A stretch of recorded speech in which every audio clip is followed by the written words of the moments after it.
Tak takoni terus, apa bedane pitik putih karo pitik ireng?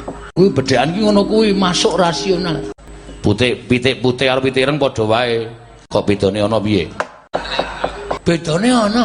Pitik ireng iso ngendhog putih, pitik putih ora iso ngendhog ireng. Kejaba nek nelek. Kowe gelem apa didadarke telek pitik? Aku njur didadarke telek pitik. Lho, nek rak masuk akal. Heeh, ya ta? Wah. Saiki ngene, pancen kowe wong pinter tenan, pancen wong prihatin tenan, antaraning pitik rondok dhisik sapa? Dhisik pitik. Pitik mecah saka apa? Saka ndok. Dhisik ndok.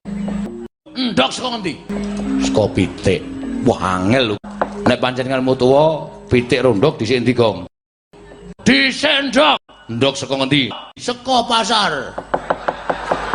Oh, sekilo 15.000.